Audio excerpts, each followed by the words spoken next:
নমস্কার। আমাদের ভক্তি জ্ঞান বাণী চ্যানেলে আপনাদের সকলকে স্বাগত। ভাদ্র মাসের শুক্লপক্ষের অষ্টমী তিথিতে ব্রজের বর্ষনা ধামে রাধা রানীর জন্ম হয়েছিল। এই দিনেই আমরা রাধাষ্টমী পালন করে থাকি। আজকে আমি আপনাদের জানাবো এই রাধাষ্টমীর ব্রত কিভাবে করতে হয় এবং এই ব্রত করলে কি ফল পাওয়া যায়।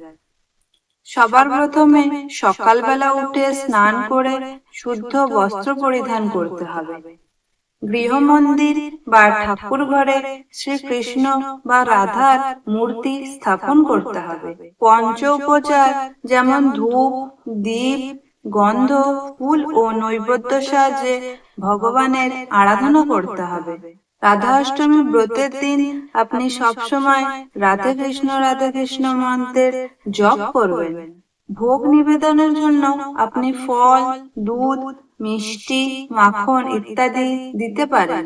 এই দিন সব থেকে ভালো হয় যদি আপনি নির্জলা উপবাস করেন, কিন্তু যদি আপনি কোনো সমস্যায় থাকেন তাহলে সেই দিন নিরামিষ উপবাসও করা যেতে পারে। এবং অষ্টমীর ব্রত পরের দিন শেষ হওয়ার পরে গরিবদের অন্ন বস্ত্র দান করতে হয়, এতে রাধারানী প্রসন্ন হয়। এবার আমি আপনাদের জানাবো রাধা অষ্টমী ব্রত করার ফলে কি ফল পাওয়া যায়। পুরাণে বলা আছে যে রাধা অষ্টমীর ব্রত করলে পূর্বজন্মের অনেক পাপ থেকে মুক্তি লাভ করা যায় এবং শ্রীকৃষ্ণের থেকে অনন্ত কৃপা লাভ করা যায়। সংসারে সুখ, সমৃদ্ধি ও সৌভাগ্য বয়ে নিয়ে আসে। ভক্তের হৃদয়ে ভগবানের প্রতি প্রেম উৎপন্ন হয় এবং দাম্পত্য জীবনে সুখ সমৃদ্ধি লাভ হয়। অনেক পুরাণে তো বলা আছে যে কৃষ্ণ জন্মাষ্টমীর ফল পূর্ণরূপে পাওয়ার জন্য রাধা অষ্টমীর ব্রত অবশ্যই করা উচিত।